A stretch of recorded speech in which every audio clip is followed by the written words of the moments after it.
नागपूर भंडारा रोडवरील कापसी येथे बांधकाम कामगारांचे भले मोठे गोडाऊन आहे। या गोडाऊनवर गेल्या 4 ते 5 वर्षांपासून बांधकाम कामगार योजनेअंतर्गत कामगारांना पेटी आणि किचन सेटचं साहित्य दररोज वितरित केलं जात आहे। मात्र गेल्या वर्षीपासून या गोडाऊन समोर अनेक गंभीर घटना घडत आहेत। योग्य आणि बरोबर नियोजनाचा अभाव असल्याने हा गोंधळ समोर आलाय।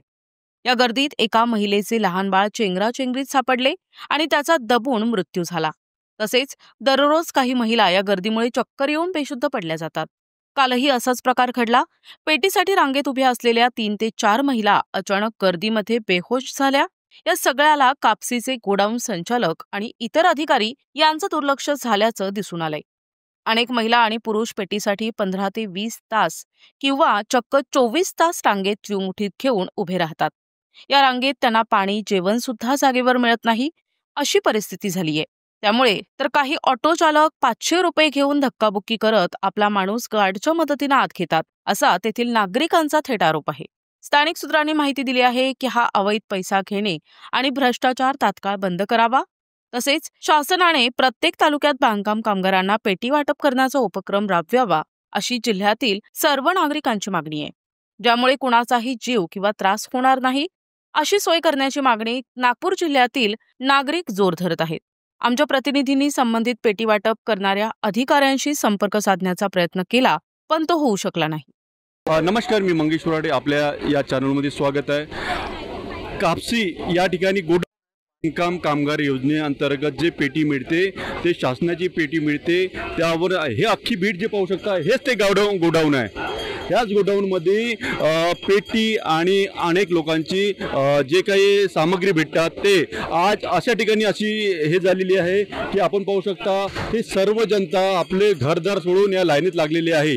आणि तर आपल्याला या कुठून आल्या तुम्ही? बेला म्हणजे तालुका काय पडते? उमरेड। हो, उमरेड। तर मला एक सांगा, किती वाजतापासून आल्या तुम्ही? 5 वाजतापासून आलेला आहोत मी। हा तर काय म्हणते तुम्ही लाईनीत लागल्या? तर लाईनीत लागलेला, पण लहान मुलांना, आमची मुलं राहत नसून तरी सुद्धा घेऊन नाही राहिले अंदर, आणि सेटिंग लावून पैसे देऊन तिथून चालले आहे बाकीचे। तर जनतेचा प्रश्न, जनतेचं असं म्हणते की पैसे घेतात बाकीने, आणि आपल्यासोबत काही आहे या इकडे। तर काकू, कोणत्या गावून आल्या काकू? बोला। मानेवाडावरून आल्या? तर किती वाजतापासून? आम्ही 6 वाजतापासून आहे। आता किती घंटे झाले तुम्हाला इथे लागले? तर तरी या अधिकाऱ्याची मला सांगा, उपाययोजना केली आहे का? पाणी ठेवलं का? काहीतरी ठेवलं का? काही कमी जास्त झालं तर काही ठेवलं आहे का? मला सांगा। हे एवढं तानाच विचारते, पण काय उपाययोजना काय केली पाहिजे त्यांनी? आपले जोड आहे भैया, तुम्ही कुठून आले आहे? काटून नाका। मला सांगा, इथून एवढं मोठं याने एवढं मोठं ठेवलेलं आहे, तर प्यासाठी पाणी ठेवलेलं नाही, काहीच नहीं है, आणि एवढे लोक उपाशी तपाशी आहे, लहान मूलबाळ आहे, तर काय उपाययोजना केली पाहिजे यांनी? कुछ उपाय नहीं किए यहाँ पे अभी तक के। सब देख रहे हो, दुकान लगे हुए हैं, सब खरीद के अपना पी रहे हैं लोग। पर यहाँ पे लोग 4 बजे 2 बजे से रात में आके लाइन से लगे हुए, पर यहाँ पे कोई व्यवस्था नहीं है। अंदर से लोग हैं, वहाँ से पैसे खा रहे हैं और बाजू से भेज रहे हैं। आप वो वीडियो में दिखा सकते हो बाजू में वहाँ। तर किती लोक असेल आतमध्ये, अधिकारी कर्मचारी वगैरे? नहीं, अंदर का तो नहीं मालूम, अंदर तो गए नहीं हम लोग, पर मैं बाहर से देख रहा हूँ।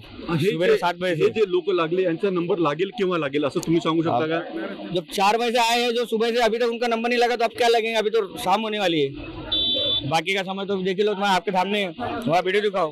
हा, तर आपल्याला दादा सांगतील केव्हापासून आहे हे? पहाटेचे 4 वाजतापासून लोक इथं रांगेमध्ये उभे लागलेले आहेत। नाही पाणी, त्यांना पाण्याची व्यवस्था विकत घ्यावं लागते इथं सगळं।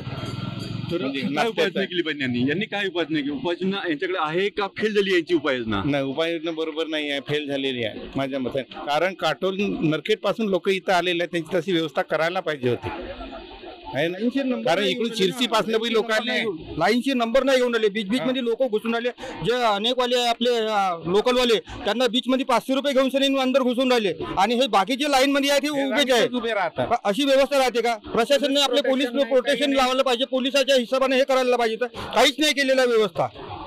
मग ते आतमध्ये सोडते तर कसे सोडते मग हे आपले धक्काबुक्की जाऊन राहिले, बेधून पकडून आले आणि लाईन मध्ये लोक उभेच आहे. याच्या पहिले एक मुलगी बाळ आले होतं, तो चेंदा करून त्याचा जीव गेलेला होता. एक बाई आली होती, त्या आपली लाईन लागली होती, पण तिच्या बाळ असा मरण पावला होता. तर अशीच असे अनेक घटना घडलेल्या आहेत. पुष्कळ घटना घडलेल्या आहे अशा. आज चोऱ्या पण चालू आहेत.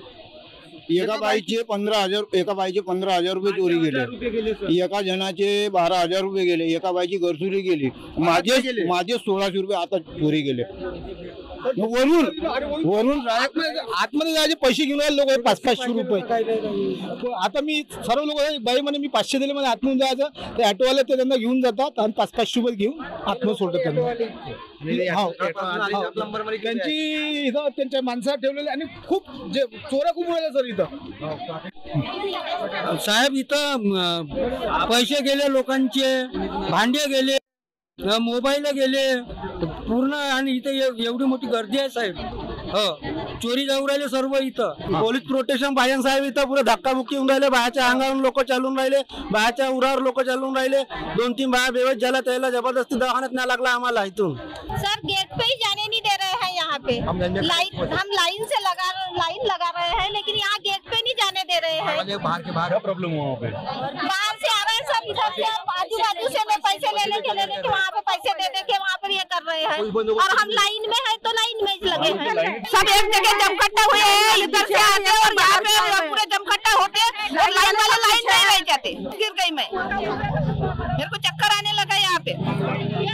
लेकिन ये साइन नहीं लगा रहे, सब एक जगह पे खड़े हो जाते. पूरे घबराहट के मारे निकल गए. लेडीजों को सब बात दवा दिए हैं, चक्कर आ रहे, बेहोश गिर रहे हैं. बताओ, लेकिन गर्दी है. आदमी लोग पैसे ले रहे हैं, आदमी लोग पैसे ले रहे हैं, सामान लेके आ रहे हैं, तो सामान लेके आ रहे हैं, वो भी नहीं उठाना. सब लोग गिर रहे हैं, सब गिर रहे हैं. सबको यहाँ से हटा और पुलिस को बुलाओ.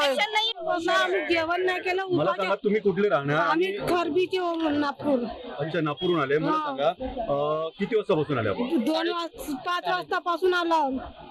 जेवण नाही केलं, काही नाही. पोरं घरी आहेत, लहान पोरं. काय आमची त्या दिवशी आम्हाला भांडे भेटले, तर आता पेटीसाठी आलो ना आम्ही. पेटी भेटली नाही का तुम्हाला? नाही भेटली. तिथे जाऊच नाही देत आहे. इथून लोक खूप धक्काबुक्की करत आहेत. लाईनीत लागल्यानंतर आम्ही इकडे बाहेर निघलो. देऊन जात आहे म्हणा. पैसे देऊन जाऊन राहिले ना, आपले पैसे नाही देत. 500-500 रुपये घेऊन राहिलेत. माझं नाव प्रिया अमित वरटी, मी काटोल इथून आलेली आहे. इथे बांधकाम विभागाच्या पेटी आणि भांड्यासाठी आली आहे. सकाळी 4 वाजतापासून इथे येऊन काही सोयी सुविधा नाही. मागून आलेले लोक समोर जातात, समोर आलेले लोक मागे घुसतात. असा या ठिकाणी व्यवहार चालू आहे. पाण्याची, जेवणाची काहीच व्यवस्था नाही. इथल्या काही महिला बेशुद्ध होऊन पडलेल्या आहेत. इथे पोलीस लोक आलेत, पण ते पण काही सुरक्षा देत नाही. आतमध्ये 2 वाजतापासून पूर्ण गेट पूर्णपणे बंद करून ठेवलेला आहे आणि कोणालाच आतमध्ये जाऊ देत नाही आहे. बाहेर आतमध्ये काय चालू आहे ते आम्हाला काहीच समजत नाही आहे. अनिता ठोकर, नंदनवन, हसनबाग चौक इथून आलेली आहे. किती वाजता आले आहे? 2 ते 2:30च्या दरम्यान आलेले आहे आम्ही. आता पाहिली लाईनी तुमचे खूप लांब आहे आणि मागून तुमचा नंबर 5वा 4था नंबर आहे शेवटून. तर कसं वाटते, तुमचा विश्वास आहे का? ह्या अधिकाऱ्यांवर विश्वास आहे का? जरी सरकार देत असेल, सरकार बरोबर देते आहे, पण या अधिकाऱ्यावर विश्वास आहे का तुमचा? एवढी रांग पाहून तर काही वाटून नाही राहिला की आज होईल, असं काही वाटत नाही. तुम्हाला आज तारीख दिली होती का? हो, तारीख आजची आहे. अच्छा, जर आजची तारीख मध्ये तुम्ही नाही गेले आणि नाही नेलं तर मग ते काय, मग लाभ होईल का? हो, असं तर सांगण्यात आलं की आज तारीख दिली आहे तर आजच घ्यावं लागेल, त्याच्यानंतर नाही मिळणार असं सांगण्यात आलेलं आहे. माझं नाव लीलाधर भट आहे. मी वाडीहून आलेलो आहोत. तर हे कापसीमध्ये जे बांधकाम योजनेचे चालू आहेत ते याच्यामध्ये मोठा भ्रष्टाचार चालू आहेत. प्रतिनिधी मंगेश उराडे, NTV न्यूज मराठी, नागपूर.